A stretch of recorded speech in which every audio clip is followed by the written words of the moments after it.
pour une nouvelle vidéo qui sera le book haul du mois de mars. Et qu'est-ce que j'avais dit le mois précédent? Ouais, que je serais raisonnable. Oubliez ce que j'ai dit. Oubliez. Parce qu'il n'a pas du tout été raisonnable le mois de mars. Il est presque pire que le mois précédent. Voire pire. Je sais pas, pour tout vous avouer là, je compte même pas, je regarde même pas. Parce que voilà, j'ai pas été raisonnable, j'ai craqué partout. Mon slip, ce n'est plus que des petits lambeaux. Mon portefeuille, il y a des morceaux un petit peu partout autour de moi, à des kilomètres, tellement je l'ai fait exploser. Voilà, je veux pas vous entendre. Je veux pas vous entendre sur mon manque de volonté. Je le sais, je manque de volonté. Mais le mois d'avril sera meilleur. J'en suis sûre. Cette fois, je suis pleine de volonté. Je vais y arriver. Le mois d'avril sera un mois raisonnable. Croisez les doigts pour moi. Priez pour moi parce que là, j'en ai vraiment besoin. Hein, tellement c'est catastrophique. Bref, je ne vais pas trop m'attarder dans cette intro parce que, comme le book haul va être long, je vais essayer d'aller au plus vite, au plus court, au plus succinct et au plus clair également. Mais si je m'attarde trop en blablatage, parce que vous me connaissez, je blablate beaucoup, cette vidéo va durer des heures. Et on n'est pas là pour avoir une vidéo de 3 heures, nous sommes d'accord. Donc on va pas s'attarder, on va commencer très vite. Mais, petite info importante pour le coup, la vidéo la vidéo précédente, j'ai eu des problèmes de son. Je ne sais pas si c'est un cas exceptionnel ou si c'est vraiment dû à la cam. J'ai retesté la cam, ça semble être assez exceptionnel, mais si cette vidéo a des problèmes de son, je pense que c'est vraiment dû à la cam. Donc ce sera un problème qui va être réglé dans les prochaines semaines, dans les prochains mois. Il faudra faire avec, j'en suis désolée, mais bon, voilà, je ne suis pas une professionnelle. Donc les choses vont arriver prochainement, mais peut-être pas dans l'immédiat, donc j'en suis désolée. Et je prie pourtant que le son soit bon, hein, voilà, parce que ça m'ennuierait de racheter quand même une cam juste pour le son. Donc voilà, je m'excuse s'il y a des problèmes de son, et s'il n'y en a pas, et bien tant mieux pour moi et tant mieux pour vous. Bref, on s'arrête là pour l'intro et on commence tout de suite. Je commence du coup par le premier tome d'un manga que j'ai déjà lu. Il s'agit donc de My Happy Marriage de Akumi Agitogi, de Rito Kozaka et de Tsukio Tsukioka aux éditions Kurokawa. Alors, ce manga est bourré de clichés selon moi. C'est déjà vu pas mal, mais en même temps j'ai adoré cette lecture. Voilà, j'ai adoré, je m'en fiche que ce soit du déjà vu et revu, je m'en fiche qu'il y ait des défauts. Moi, c'est ce qu'il me fallait à l'instant T, donc voilà, j'ai adoré cette lecture. Ici, on va suivre donc deux jeunes gens qui vont être dans un mariage arrangé et on va suivre leur évolution. Pour l'instant, je vous en dis pas plus. Je vous en parlerai dans le prochain bilan lecture du mois de mars qui ne devrait plus trop tarder. Mais je vais littéralement suivre ce manga avec beaucoup de plaisir parce que ouais, j'ai adoré le premier tome. Je me suis également procuré le second et dernier tome des écailles d'un dieu, pardon, de Meguru Inohara aux éditions, je ne sais pas. Aux éditions Taifu Comics dans leur collection Boys Love. Donc on va suivre ce jeune homme brun qui rentre chez lui, donc à la campagne, pour je ne sais quelle raison. Il va tomber sur un jeune homme qui va lui dire qu'ils sont mariés. Je m'arrête là pour le résumé, j'en sais pas plus pour le coup. Je sais qu'on parle de dragons, de mythologie et de légendes. Voilà, c'est en 2 tomes et j'ai très envie de le lire prochainement pour me faire un avis, donc voilà, à voir. Encore une suite de saga avec le 7e tome de My Number One de Ashigo Sakurabi aux éditions pareil Taifu Comics dans leur collection encore une fois Boys Love. C'est une saga que je suis depuis le début. Je pensais que c'était terminé en 6 tomes mais apparemment ils ont sorti un 7e tome. Donc voilà, je continue de suivre cette saga. Donc ici on suit 2 acteurs avec leur relation de couple et comment interagir dans la société quand on est des acteurs et qu'on doit montrer une certaine valeur, tout ça, donc voilà. J'aime bien, donc je continue de suivre. Je continue avec des suites de sagas. Il s'agit donc ici des tomes 7 et 8 de Hell's Paradise de Yuji Kaku aux éditions Kana. C'est un shonen que j'aime beaucoup. Assez trash, assez violent, mais voilà, c'est un manga prioritaire pour cette année qui est terminé en 13 tomes. Donc, on continue doucement cette saga. Saga prioritaire également est pratiquement terminée. Il s'agit du 6e et avant-dernier tome de Aria The Masterpiece, pardon, de Kozue Amano aux éditions Kiyun, dans cette édition que j'aime beaucoup, beaucoup, beaucoup, beaucoup. On approche de la fin, mais malgré tout, j'aime toujours autant ce manga. Je vais essayer de le lire très très rapidement pour me procurer le 7e et dernier tome. On continue avec deux indispensables pour le mois de mars. Je pouvais pas passer à côté, hein. Clairement je ne pouvais pas passer à côté. Je suppose que beaucoup d'entre vous non plus ne sont pas passés à côté. Évidemment, il s'agit de celui-ci, qui est donc Un jour de nuit tombée de Samantha Shannon aux éditions de Saxus, dans cette édition, mais d'une beauté, d'une beauté. Je ne l'ai pas encore sorti de sa protection, tout simplement parce que vous savez, je les sors quand je les lis pour éviter de les abîmer. Donc ça se passe quelques centaines ou milliers d'années avant le prieuré de l'Oranger. J'ai pas lu le résumé, mais voilà, il me le fallait, il est d'une beauté absolue.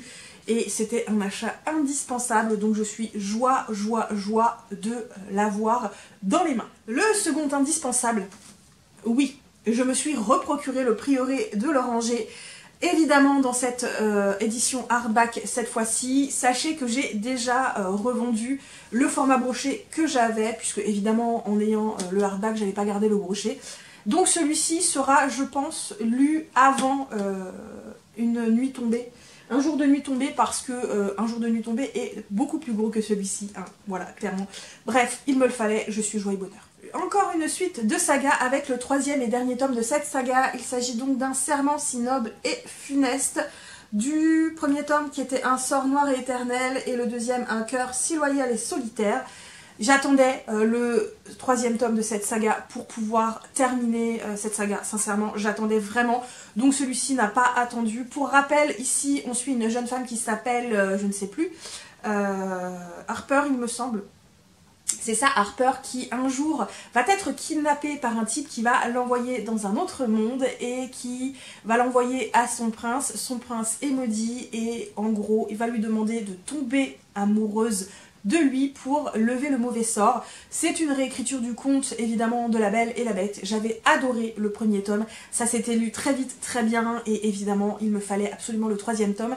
Donc, je vais très rapidement essayer d'enchaîner le tome 2 et 3 pour terminer cette saga, parce que j'ai hâte de découvrir la suite. Sincèrement, j'attendais vraiment le 3e tome avec impatience pour pouvoir continuer cette saga. Une saga qui me faisait envie depuis tellement longtemps, et ça y est, j'ai enfin acheté le premier tome.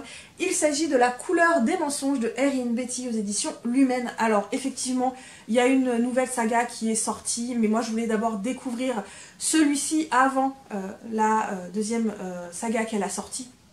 Je sais plus c'est quoi le titre. C'est un peu une enquête, un polar dans un monde un peu fantastique, il me semble, je ne sais plus. Donc ici, on va suivre par contre une jeune femme qui ne pourra pas se marier pour je ne sais plus quelle raison, je dois bien vous avouer. Et elle va devenir marieuse à la place de se marier. Et j'en sais pas plus, je crois qu'il y a des complots, des intrigues de cour. Donc j'avais très très envie de découvrir cette saga. Il a été pas mal plébiscité ce roman, donc hâte de me faire une idée. Je me suis également procuré le premier tome de cette saga. Il s'agit donc de Safe Haven, donc ici Briser le cercle de Caroline K.L. dans une petite maison d'édition que je ne connaissais pas, qui est donc la maison d'édition Farallon. Ouais, je connaissais pas du tout cette maison d'édition. Je ne sais pas trop à quoi correspond l'univers, si c'est du fantastique, fantasy, un peu dystopique, utopique. Je pense que c'est plutôt du fantastique. Donc ici on est dans une île un petit peu perdue au milieu de nulle part. Donc une île assez grande quand même. Et sur cette île, les gens ont le don ou la malédiction de ne plus mourir. Ils sont immortels. Donc pour éviter une surpopulation, on interdit aux gens d'avoir des enfants. Et malheureusement, toute la faute est remise encore une fois sur le dos des femmes qui vont être exilées dans un coin de l'île. Elles n'ont pas le droit de sortir toutes seules, elles n'ont pas le droit de faire plein de choses. Encore une fois, ce sont les femmes qui subissent. Et on va suivre une jeune femme qui s'appelle, je ne sais plus, Camille, je crois peut-être. Je ne sais plus. Je ne sais plus, Maxine, voilà, qui va vouloir retrouver son fiancé. Et à partir de là, va s'en suivre toute une aventure. Je n'en sais pas plus. Mais voilà, le speech me plaisait bien, donc à voir. Je me suis procuré celui-ci un petit peu sur un coup de tête parce que j'aimais beaucoup la couverture et le résumé. Il s'agit donc ici de L'infiltré de Lou Garance aux éditions Addictive dans leur collection Luve. Donc ici on va suivre une jeune femme qui, pour protéger un jeune homme qu'elle considère réellement comme son petit frère, va accepter le deal d'un inspecteur de police de s'infiltrer dans un gang ou dans une mafia pour pouvoir arrêter un dealer, il me semble, et je n'en sais pas plus, donc c'est un peu thriller, polar et romance, mais le résumé me plaisait beaucoup, donc j'ai craqué alors que c'était pas du tout prévu au programme. Voilà. Un roman, ou plutôt une novella que je voulais absolument parce que j'ai adoré le premier tome et j'ai pas pu attendre. Sincèrement, j'ai vraiment pas pu attendre. Il s'agit donc d'une prière pour les cimes timides de Becky Chambers aux éditions de La Talente. Donc le premier tome, c'était un psaume pour les recyclés sauvages, c'est la suite directe. J'ai tellement kiffé le premier tome que je voulais absolument le second tome. C'est tout court, hein, c'est vraiment tout court. Et oui, effectivement, pour un format aussi court, je trouve que c'est cher, mais j'ai adoré, j'ai vraiment adoré le premier tome. Donc celui-ci, il va être lu très vite parce que voilà, adoré. D'ailleurs, vous aurez le bilan du premier tome, dont le bilan du mois de mars, puisqu'il a été lu au mois de mars. Alors, j'ai craqué également pour ce roman. Donc, c'est le premier tome d'une saga, donc Art Obscur, donc Sorcier d'Empire de François Barranger, aux éditions de Noël, dans la collection Lune d'encre. J'ai adoré la couverture. Voilà, déjà, j'ai eu un gros craquage pour la couverture, mais alors le résumé m'a hypé de fou. J'espère que je vais pas être déçue, sincèrement, parce que le speech, mais voilà quoi. Donc, ici, on est en 1815, sous le règne de Napoléon qui a conquis l'Europe grâce au pouvoir d'un homme qui s'appelle Léguelast, un sorcier qui est capable de manipuler une magie très obscure. Et malheureusement, dans ce monde, les gens vivent malgré tout dans la peur puisqu'il y a des espèces de bulles noires qui apparaissent de nulle part. Ces bulles noires absorbent les humains et libèrent des hordes de monstres qui détruisent tout sur leur passage. Et on va donc suivre Ledwig Arcès, qui est un mercenaire. Il a oublié son passé et lui a fait de sa mission, donc une quête, il a fait vraiment de sa vie la destruction en fait de ces bulles noires et de ces hordes de monstres. Il va rencontrer une jeune femme qui s'appelle Etheldine Ordan, qui elle est une naturaliste qui est pourchassée par la police, et donc ces deux marginaux vont essayer de découvrir le pourquoi du comment, et j'en sais pas plus, mais le résumé me hype de fou, et franchement je surkiffe complètement la couverture, hein, vraiment. Je me suis également procuré le premier tome de cette saga, donc il s'agit de La Princesse étrangère, le premier tome de Royaume du Nord de Virginie Despentes, et c'est publié dans la maison d'édition Lost Kingdom, qui est en fait un peu une filiale des éditions Bookmark, hein, puisque Bookmark a déjà sorti cette saga au complet dans les éditions Bookmark, donc en grand format, mais là c'est en format semi-poche. Et j'aime beaucoup littéralement la couverture du format semi-poche. Donc ici on va suivre une jeune femme qui va être littéralement envoyée dans un royaume voisin, un royaume ennemi. Et elle va devoir se marier avec le prince de là-bas. Et je n'en sais pas plus, mais apparemment c'est une très bonne saga. Donc voilà. Je me suis également reprocuré le premier tome de Sharakai. Donc ici les 12 rois de Sharakai de Bradley P. Beaulieu aux éditions Brajlon, mais pour le coup je me le suis reprocuré en format poche puisque je l'avais déjà en grand format et je ne voulais plus le grand format simplement parce que j'ai envie de le lire quand je vais au boulot et le grand format est lourd, grand, encombrant, et du coup comme ils sont tous sortis en format poche, j'ai décidé de me reprocurer mais la saga en format poche. Sachez malgré tout que le grand format est déjà revendu. Donc ici on est dans un univers de fantasy comme d'hab, donc on va suivre Seda qui vit dans la cité de Sharakai, qui est une guerrière des arènes. Les 12 rois de la cité sont pas très cool avec le peuple, mais malheureusement Seda, elle, va se rebeller. Voilà, je n'en sais pas plus, mais apparemment c'est une très bonne saga et j'ai enfin très hâte de me mettre dans cette saga. Ce roman, il me le fallait puisque j'ai le premier tome dans la même édition. Il s'agit ici d'un reflet de lune d'Estelle Faye aux éditions La Talente, donc en format relié. Voilà. Le premier tome, c'est un éclat de givre que je veux lire assez rapidement pour pouvoir entamer le second tome. Donc voilà, je le voulais dans cette édition-là et il n'en restait plus beaucoup. Donc voilà, j'ai craqué. Je me suis également procuré Le Pont des Tempêtes de Daniel Jensen aux éditions Brajlon, dans cette édition de toute beauté. Voilà, on a été très nombreux à craquer. Hein, voilà, on a encore, hop, avec une carte à l'intérieur, un livre vraiment de toute beauté. On va pas se mentir, là les éditions Brajlon ont fait un sacré travail d'édition. C'est un très beau livre. Donc ici on est dans 2 royaumes voisins, encore une fois c'est la guerre entre eux, et on va suivre une jeune femme qui a été élevée littéralement pour espionner le royaume voisin, donc elle y est envoyée. On lui a toujours fait miroiter que c'était des enfoirés de première, et là elle se rend compte que bah pas du tout, hein, voilà. J'en sais pas plus, pour tout vous avouer, j'ai eu des avis mitigés, des avis qui ont été plutôt bons, donc à voir. Je vais attendre un petit peu que la hype passe parce que j'ai peur d'en attendre trop pour celui-ci, donc voilà, à voir. Celui-ci était indispensable, il s'agit du 5e et dernier tome du Sommet des Dieux, donc de Jiro Taniguchi et de Baku Yumemakura aux éditions Kana. J'ai le tome 4 que je vais lire très prochainement, et évidemment il me fallait absolument le tome 5, et je vais essayer de rapidement terminer ce manga qui pour moi est un manga de référence, sincèrement. Je l'aime d'amour ce manga, même si c'est littéralement pas ce que je lis d'habitude, mais voilà, joie et bonheur. Parce que je suis faible, oui je suis faible, superficielle, mais je pouvais juste pas passer à côté. Je me suis reprocuré l'espace d'un an, donc le premier tome des Voyageurs de Becky Chambers chez La Talente, mais dans cette édition hardback que je trouve toute simple, mais alors magnifique, hein. Sincèrement je la trouve absolument magnifique cette édition. Voilà, je l'ai lu, donc ce ne sera pas relu ou pas tout de suite, mais voilà, je sais que le tome 2 et tome 3 sont sortis dans cette édition, et je vais très sincèrement me les procurer pour continuer cette saga que j'aime d'amour, mais au moins dans ce book haul, ce livre-là est déjà lu, et franchement je vous conseille cette saga, ou en tout cas le premier tome, parce que un vrai petit bonbon. Celui-ci il me le fallait parce que j'adorais le résumé et parce que, encore une fois, l'édition est très belle. Il s'agit de La Chasseuse et de l'Alchimiste, donc de Alison Saft aux éditions Big Bang. Voilà, dans cette version hardback avec un jaspage trop beau. Voilà, chez Big Bang, hein, donc la maison d'édition young adulte de Brajlon. Et en plus c'est un one shot, donc on n'en a pas souvent des one shots, mais voilà. J'ai hâte de le lire, il me fait trop envie. Donc ici on va suivre une jeune femme qui va s'associer à un apprenti alchimiste pour partir à la chasse d'une créature fantastique. Elle, parce qu'elle pense que sa mère va revenir si elle réussit à chasser cette créature, et lui pour essayer de devenir un alchimiste. J'en sais pas plus, mais très envie de le lire, sincèrement, vraiment envie. Je me suis également procuré le tome 2 des Sentiers et des Astres, donc ici Shakti de Stéphane Plateau aux éditions du Mouton Électrique, donc cette version hardback.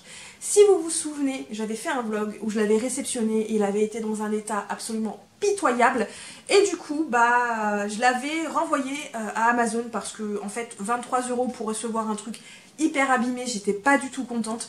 Je l'ai trouvé ailleurs et je l'ai reçu dans un état absolument magnifique. Voilà, il est trop beau et je suis hyper heureuse de l'avoir trouvé en très bon état. Donc rappel ici, c'est de la fantaisie adulte et on suit donc un groupe de personnes qui voyagent sur un fleuve et qui vont un jour rencontrer un homme qui est attaché, et puis il va se passer tout plein de choses. Et je m'arrête là parce que voilà, je suis hâte de le lire, j'ai hâte. Sincèrement, j'ai super hâte, et ce que je dis n'a plus aucun sens. Voilà, bref, j'ai hâte de le lire en tout cas. Et je termine du coup avec le second et dernier tome de cette duologie. Il s'agit donc de Fable, donc ici La Mer sans nom d'Adrienne Young aux éditions Rajo dans leur collection, encore une fois, hardback. Et la jaquette est encore une fois de toute beauté, hein, voilà. J'ai eu du mal à me le trouver dans une qualité correcte parce que sincèrement à chaque fois que je le trouvais en hardback, ils étaient tous hyper abîmés, soit la jaquette, mais surtout ici en fait, là où ici, vous voyez, c'était déjà complètement arraché. Donc je sais pas si c'est toute la série ou si c'était les premières ou les deuxièmes, je sais pas.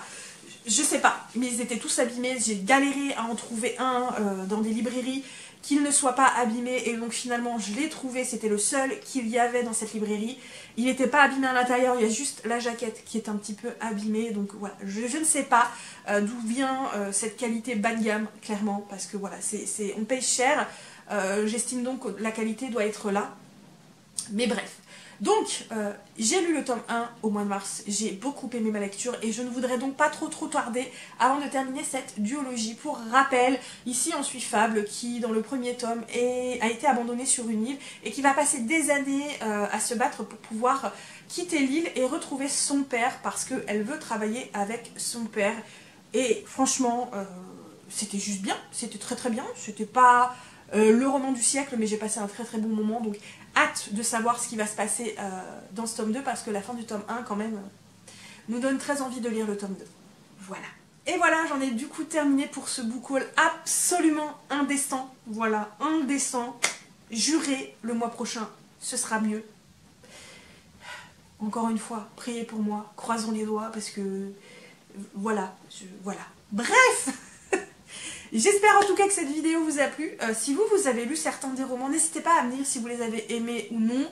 N'hésitez pas pour les commentaires, ça fait toujours plaisir, pour les petits pouces bleus également. N'hésitez pas à partager la vidéo autour de vous, à vous abonner si l'envie vous en vient, à me suivre sur d'autres réseaux sociaux, notamment sur Instagram. En ce moment, j'y suis plus ou moins. Moi, comme toujours, je vais vous souhaiter de très bonnes lectures. À très bientôt pour de nouvelles vidéos. Et comme je vous le dis toujours, mais qui me semble assez important, surtout, prenez bien soin de vous. Bye bye.